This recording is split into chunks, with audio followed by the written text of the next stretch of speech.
యేసుక్రీస్తు నామంలో ఆత్మానుసారమైన మర్మములు చూస్తున్న దేవుని బిడ్డలకు హృదయపూర్వక వందనాలు తెలియజేస్తూ ఉన్నాను.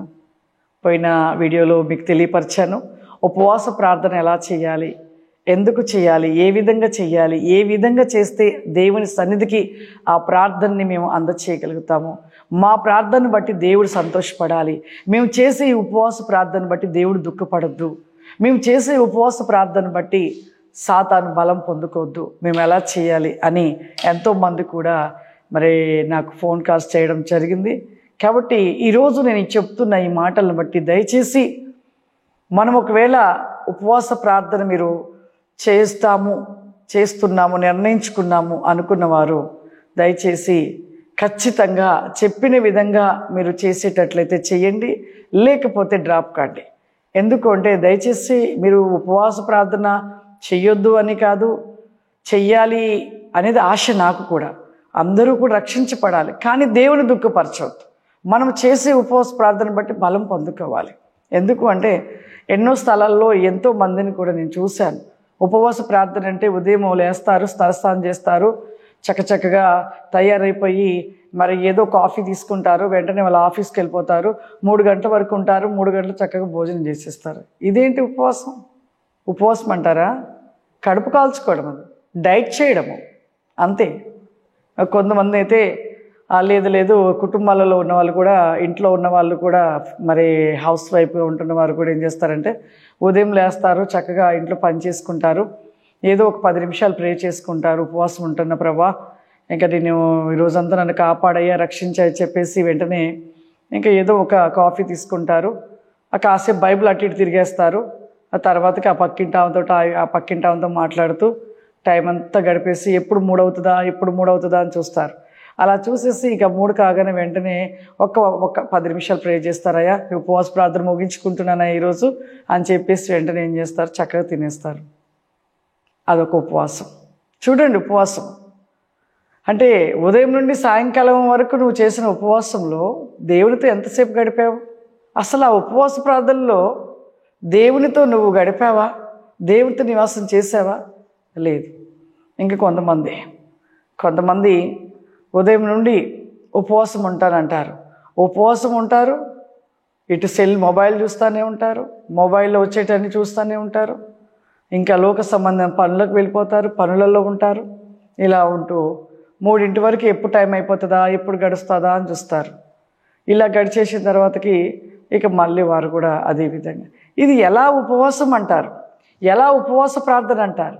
ఈ ఉపవాస ప్రార్థన ఎవరికి చెందుతుంది? నీ ప్రార్థన ఏది?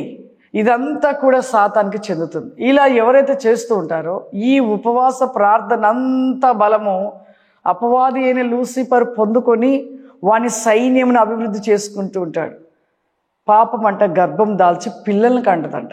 బైబిల్ గ్రంథంలో రాయబడిన మాట, పాపము గర్భం దాల్చి పిల్లలు కన్నట్లుగా మీరు చేసే ఈ యొక్క ప్రార్థన బట్టి సాతానుడు గర్భం దాల్చి వాని యొక్క సైన్యాన్ని అభివృద్ధి చేసుకుంటూ ఉన్నాడు.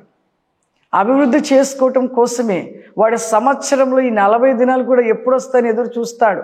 వాడు బలం పొందుకోవటానికి మన క్రియలు, మన పాపపు క్రియలే పాపపు ప్రవక్తనే సాతాను గర్భం దాల్చి పిల్లలు కంటూ ఉంటుంది అంటారు. పాపం అంటే ఏంటి? చేసే తప్పులే. అది సాతానుకి ఎంతో శక్తి. పాపమే వాడు శక్తి. కాబట్టి ఆ విధమైన ఉపవాస ప్రార్థనలు చేస్తూ ఉంటారు. దయచేసి ఆ విధంగా ఎవ్వరూ చేయకూడదు. ఒకవేళ నువ్వు ఎందుకు చేస్తున్నావు ఉపవాసం? ఒకవేళ ఈ నెలలో చేయాలనుకున్నావు, ప్రభా నేను కూడా 40 దినాలు ఉపవాసము ఈ లెంటు దినంలో చేయాలనుకుంటున్నానయ్యా, నన్ను నేను సరి చేసుకోవటం కోసం ప్రభా, నా లోపంలో ఏమైనా నేను తొలగించుకోవటం కోసమయ్యా, ఒకవేళ నా కుమారుడు బాగోలేదు ప్రభా, నా బిడ్డ కోసం ప్రార్థన చేస్తానయ్యా, ఈ నెలంతా ఉపవాసం ఉంటానని ఒక తీర్మానం చేసుకున్నట్లయితే నువ్వు ఖచ్చితంగా ఏ పని పెట్టుకోవద్దు, ఏ పని భారాలు ఉండొద్దు. ఈ నెల దినాలు కూడా నువ్వు ఎలా ఉండాలి అంటే, నీ ఇంటిలో నీవు ఒకవేళ స్త్రీ అయి ఉన్నట్లయితే నీ ఇంటిలో పనులు పూర్తి చేసుకొని లోక సంబంధమైన మాటలైనను, ముచ్చట్లైనను, ఏ విషయమైనను, ఏ మొబైల్ అయినను ముట్టుకోకుండా ఈ నెల రోజులు నువ్వు ఒక గదిని సిద్ధపరచుకొని నెల రోజులు పూర్తిగా దేవునితో నువ్వు అంటుకట్టుబడి దేవునితో ఉండిపోవాలి. అలా నీవు నిలిచి ఉన్నట్లయితే, ఒకవేళ నీలో ఇంకేమైనా నలుసులున్నా సరైపోతాయి. నువ్వు అలా ప్రార్థిస్తూ ప్రార్థిస్తూ వాక్యాన్ని ధ్యానిస్తూ ప్రార్థనలో గడిపినట్లయితే ఖచ్చితంగా ఈ యొక్క నెల రోజుల ప్రార్థన నువ్వు ఒక ఆయుధంగా మార్చబడతావు, ఒక పదునైన ఆయుధంగా మార్చబడతావు. ఒకవేళ నీలో చిన్న చిన్న బలహీనతలు ఒకవేళ ఉన్నా ఈ ఉపవాస ప్రార్థనను బట్టి ఆ బలహీనతలన్నీ తొలగిపోతాయి. నువ్వు శక్తివంతుడిగా మార్చబడతావు. దేవునికి ఇష్టడుగా, దేవుని సంతోషపరిచే రీతిలో నువ్వు ఉంటావు. ఆ విధమైన ఉపవాస ప్రార్థన చెయ్యాలి, కానీ నులివెచ్చనమైన ఉపవాసాలు దయచేసి చేయవాకండి. ఒకవేళ నీకు ఆఫీస్ ఉందనుకో, నెల రోజులు లీవ్ పెట్టు చెయ్యి. కుదరలేదనుకో బంద్ చేసేయి. తర్వాతకి నీకు కుదిరినప్పుడు ఒక నెల రోజులు సెలవు పెట్టుకొని, అది ఏ నెల అయినా పర్వాలేదు, ఏ రోజైనా పర్వాలేదు, ఏ సమయమైనా పర్లేదు, అప్పుడు నువ్వు ఒక నెల రోజులు నువ్వు సిద్ధపరచుకొని నెలంతా దేవునితో గడుపు. అలా గడిపితేనే నువ్వు దేవుని శక్తి పొందుకుంటావు. నీవేమడిగినా దేవుడు ఇస్తాడు. నీ కుటుంబంలో ఉన్న సమస్యలు తొలగిపోతాయి.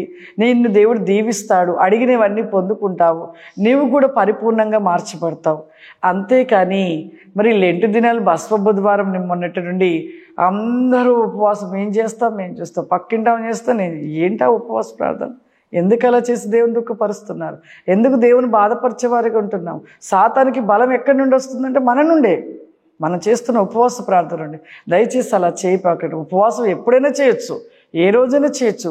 ఒకవేళ ఈ నెల చేయాలని ఆశట చెయ్యి, కానీ నువ్వు చేస్తున్నావంటే నీవు ఖచ్చితంగా లోకము నుండి కంప్లీట్గా నువ్వు దేవుని ఒడికి వచ్చేసేయాలి.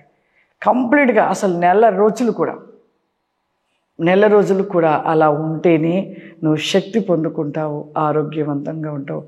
దయచేసి ఇప్పుడు ఒకవేళ ఈ 2-3 రోజులు మీరు చేస్తున్నారేమో, దయచేసి ఆపివేయండి. మీరు తీర్మానం చేసుకోండి. కొన్ని రోజుల తర్వాత కానీ ప్రభా ఇన్ని రోజులు నేను చేస్తాను, ఖచ్చితంగా ఈ నెల రోజు నేను లీవ్ పెట్టి చేస్తాను అని ఒక తీర్మానం. ఇంట్లో ఉంటున్న హౌస్ వైఫ్లు, ఒకవేళ ఇంట్లో ఉంటున్న స్త్రీలైతే ఖచ్చితంగా ఈ ప్రార్థన విషయంలో జాగ్రత్త కలిగి చేయండి. దయచేసి సాతానుకి మీరు చేస్తున్న ఉపవాసాన్ని ఇచ్చి తిరిగి మళ్ళీ మీరు శ్రమ తెచ్చుకోవద్దు. శ్రమ ఎందుకు వస్తుందమ్మా అని అనుకోవచ్చు. శ్రమ అంటే దేవుడు దుఃఖపడతాడు కదా, దుఃఖపడితే మన శ్రమే కదా మనకి. కాబట్టి నేను చెప్తూ ఉన్నాను, దయచేసి ఎవరు కూడా అలా చేయొద్దు. ఆ విధంగా చేసి దేవుని దుఃఖపరిచే రీతిలో ఎవరూ చేయొద్దు. ఒకవేళ దేవుని సన్నిధి ఉంటే, మందిరం ఉంటే, నిజంగా మరి ఈ నెల రోజులు కూడా మరి చర్చెస్ కూడా ఓపెన్గా ఉంటాయి. అనేక చర్చెస్లో కూడా ప్రేయర్స్, ఉపవాస ప్రార్థనలు జరిగించబడుతుంటాయి. ఉపవాస ప్రార్థనకు అటెండ్ కండి.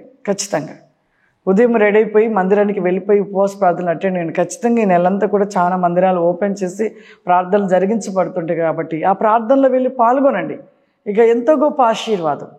అంతేకాని ఇళ్ళల్లో ఉంటూ పనులు చేసుకుంటూ ఉపవాసం ఉంటూ మూడెప్పుడు అవుతుందా అంటూ ఆ 3 అయినాక భోజనం చేయడం అనేది అది చాలా తప్పు. దానివల్ల మీరు ఆశీర్వాదం కాదు కదా, శాపాన్ని పొందుకుంటారు. దేవుని దుఃఖపరచొద్దు.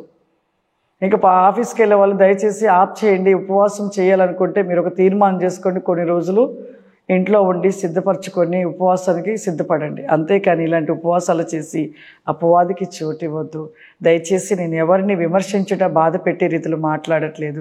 దేవుడు నాకు చూపించిన దర్శనాన్ని బట్టి ఈ మాటలు మీకు తెలియపరుస్తూ ఉన్నాను. కాబట్టి మరి ఈ మాటలు వింటున్న ప్రతి ఒక్కరికి మరొకసారి చెప్తున్నాను, ప్రతి ఒక్కరు కూడా దేవుని సంతోషపరిచే ఉపవాస ప్రార్థన చేసి ప్రతిఫలాన్ని పొందుకొని ఆశీర్వదించబడే రీతిలో ఆశీర్వాదం మీరు పొందుకోవాలని కోరుకుంటున్నాను. God bless you. దేవుడు మిమ్మల్ని దీవించును గాక. ఆమేన్.